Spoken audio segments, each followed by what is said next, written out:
Oh, viewers, here we are again, supposed to be keeping on message and on plan from sensible second-hand reviews, and yet, tempted once again by the stock at Summit Garage, this 2020 Ford Focus Mark IV 1 litre titanium automatic. Breaking all the rules, welcome to Contingency Reviews.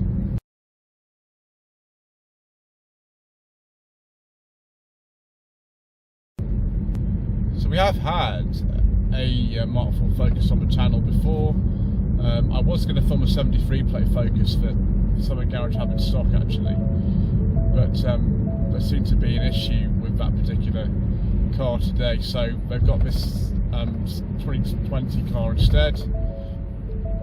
Yes, that's my bag on the passenger seat causing problems, and I couldn't say no, so this car was available. It's very nice and clean. It's done about 16,000 miles, and why not?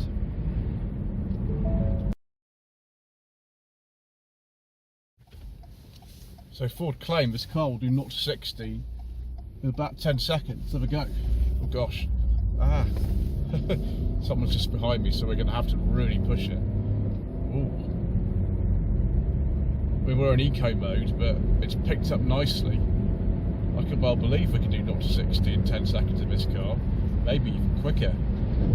So there were various engine power outputs for this 1 litre 3-cylinder. We'll talk about some of the issues later on in the video.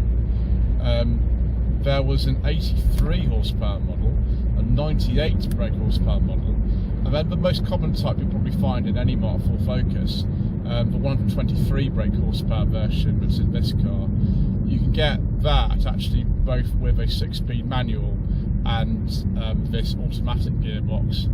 Also available is 152 brake horsepower version of that engine. The 123, 152 brake horsepower engines are also available with a mild hybrid system. This car doesn't have that, it's a bit too early for that.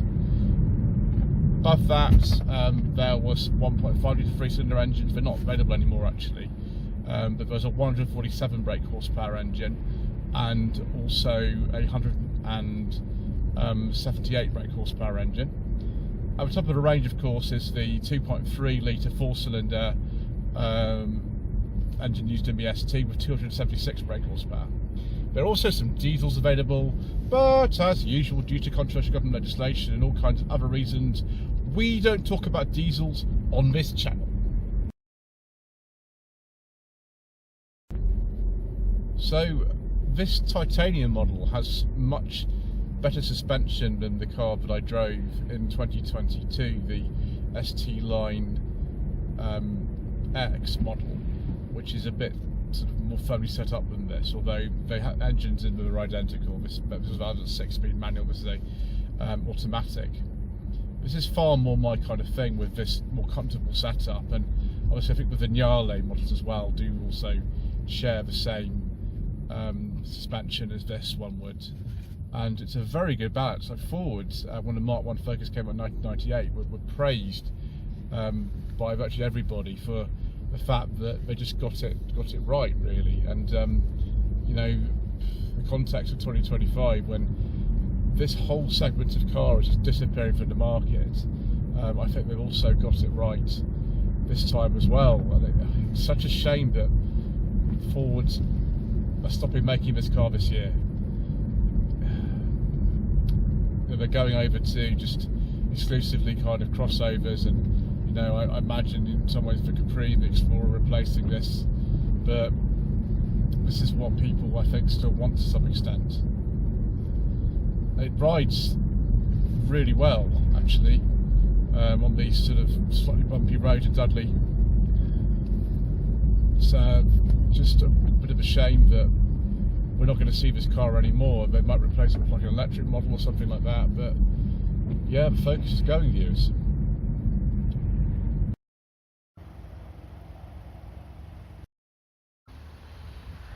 Right, viewers, it is 3 degrees today, and we had some problems with this car starting, so I'm leaving it running. I've obviously got the key here in my hand, so we don't get locked out of it or anything else. So yes, this is the last year of the Ford Focus, not this particular car, but 2025 is the last year of the Focus, so we are saying goodbye to it in this very nice pre-facelift final generation car. It's only done about 14,000 miles, this car, in a titanium spec with the automatic gearbox. Boot on this about, I think, 380 litres. Got parking sensor on this. Amazingly, the reversing camera, even on this titanium model, is an option. It's not standard, which is a shame, but a lot of you don't bother about this sort of thing anyway, do you? What if we get a spare wheel? We do, yes!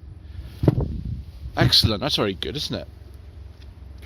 So, boot lights, we got a 12-volt socket in here. I can see some tethering points, but I can't see a 12-volt socket, which is a bit of a shame. Never mind. That's quite intelligent, isn't it? 2 handles to close the boot on either side. It's a shame people keep dumping rubbish around here as well. We're just on the access road to the old Crooked House pub in Dudley. Yeah, I've been given that as well just in case I need it, but I haven't needed it so far because I'm just being careful. So we'll just get in, just mind this on the floor. Actually, it's not too bad in here. The ST Line X that I filmed in 2022 had a dark headliner, and so the cabin felt so much more oppressive than it does in here. This is much better. Not only do we get these things we can press if I didn't do anything, it's just a lot lighter in here. This is far more of a sort of specification I would like. Obviously, I'd even prefer a Vignale myself, but you know, we can't always get everything we want, can we?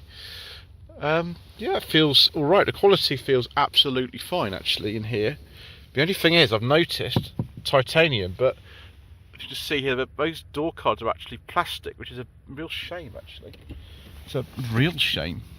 We've got the felt lined door bin, which is nice. Oh, we've got a centre armrest as well. That's my kind of thing. Yes, excellent. Nice and plush. 12-volt socket down there. I wonder if the facelifted ones get a USB-C port. I don't know. Yeah, it's not too bad in here. These handles feel good. Wonderful. Do we get damped grab handles? Yes, and they're very nice ones too. Superb.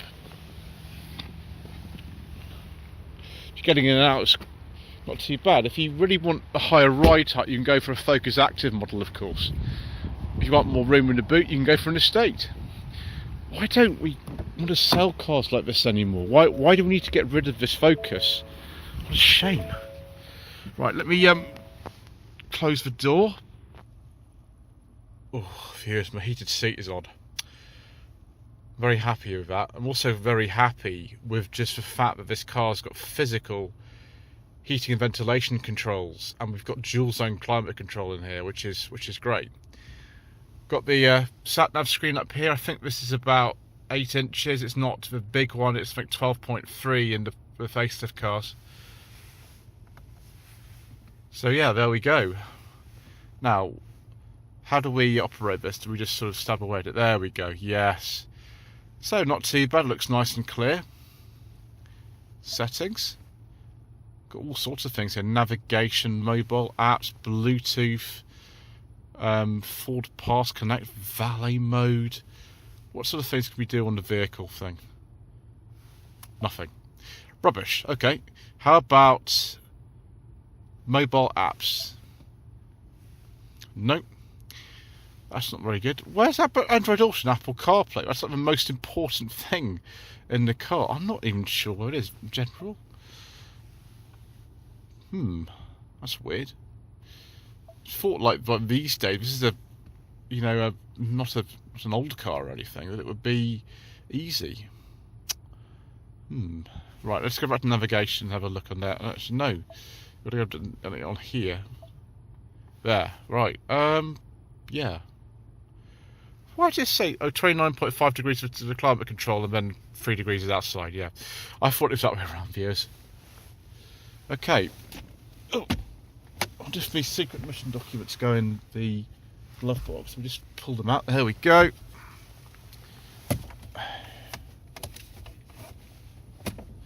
No, I don't at all. Just get the manual out and see if that makes any difference. And it's not very good views. You can hardly put them in there as well. No, it's no good at all. That is a shame. Also a shame is this sort of vinyl kind of bit on the door card. And that's nice at the top, but I don't know why it needs to be sort of vinyl. Anyway, yes, you've got electric mirrors and everything. The controls of this car do feel quite nice. You know, the standard of materials is quite good. It's sort of soft at the top of there. It's nice enough in here. We've got this sort of metal on metal effect bit on centre of the dash. Still sort of squidgy here, which is good. It feels very well constructed. We've also got little lights around the cup holders and little rotary selector for the gear lever and all kinds of other weird things in here. We've got a driving selector mode, I think. Yes, we've got normal, eco and sport. Let's go for eco. Let's see what that does later on. So auto stop start's not available, so I imagine that's because the battery's not topped up enough, which is why we're running the engine. I don't want to get in a situation where I get stranded here. That'd be rubbish. That'd be absolutely terrible. Anyway, USB port is down there. It's amazing you only get one. If there's another one like here or something like that. Oh, we get a little tray. Excellent little tray. Oh yeah, there's another one in here. So actually Ford are quite intelligent in the way they do things. You get two USB ports, a little tray in there, and another little tray in here, little insert. I wonder if that was an option or not. It's the cheapest option ever. So you can turn auto stop start in here. We've got automatic parking brake. You can do that if you want. Just noticed the USB socket actually lights up down there as well. So yeah, it's not a bad car in here really. Automatic dimming rear view mirror, sunglasses holder, which is felt lined. I much prefer this to the ST Line X I drove. I mean, that's a very popular trim, but this is far more the kind of thing I like. It's just I would like the Vignale. That's what I need. And, you know, everyone else who is familiar with the channel will know we like luxury around here, viewers.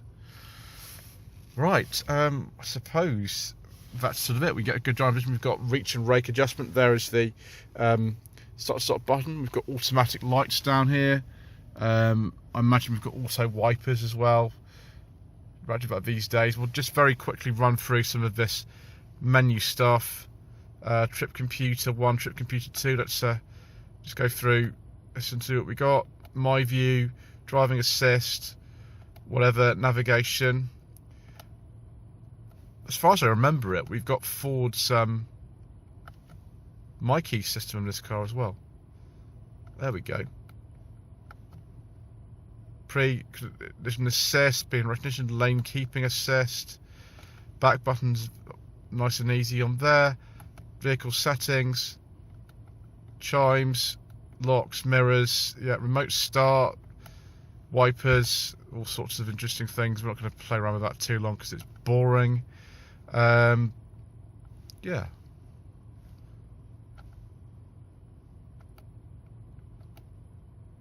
It's simple enough. Shame the one I was going to drive, the facelift model, wasn't actually available today, but at least my heated seat is warming up very nicely. Anyway, yeah, let's now open up the bonnet and have a look underneath. So the infamous EcoBoost or EcoBoom engine. In this case, this is developing around 123 horsepower with this automatic gearbox. The ones of 2019 and later are actually better. They are less prone to the wet belt problems that the earlier engines have had, and they are infamous for it. Certainly I would make sure if you are going to get one of these cars and it has got the wet belt, that you do that belt sooner rather than later. This car though, it's done what, it's like 17,000 miles, something like that. You won't have any problems for quite a while, and obviously it's been very well maintained. You can tell by the coolant being so fresh in here. Right, okay. Looks very nice, isn't it, from the front with this, this sort of grille and the little LED daytime running lights. I suppose you better go out and have a drive, viewers.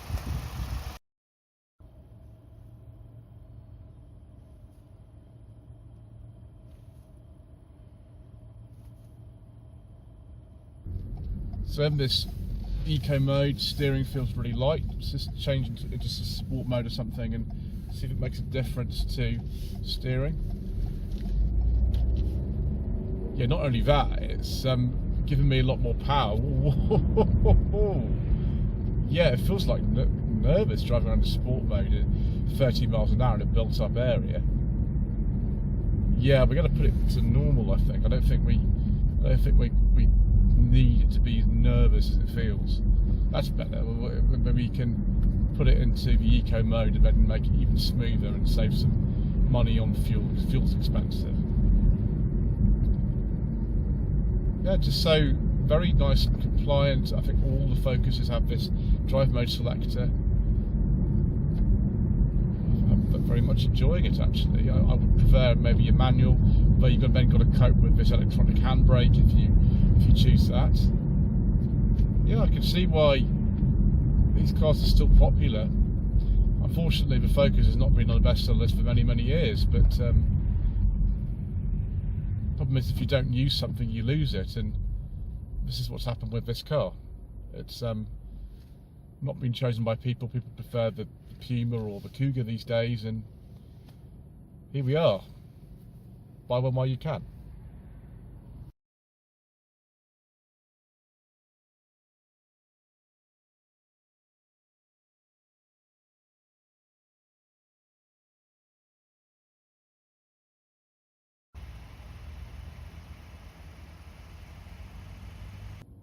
Let's now look at some trim levels for the Mark IV Focus.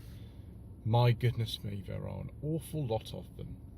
So the bottom of the range I think was the Z-Tech, as it had been for, well, a while. Then the Z-Tech Edition, the Style, the Titanium, and there are a lot of Titanium. This is just a normal one. The Titanium Design, the Titanium Edition, the Titanium Style, the Titanium Vignale, the Titanium X, the Titanium X Edition, the Titanium X Style, the Trend, the Vignale Edition, the Vignale, the ST Edition, the Active X, the ST Line, the ST Line Design, the ST Line Edition, the ST Line Vignale, the ST Line X, like the one I drove in 2022, and the ST Line X Style.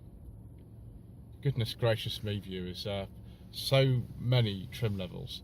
Anyway, should you consider a Mark IV Ford Focus?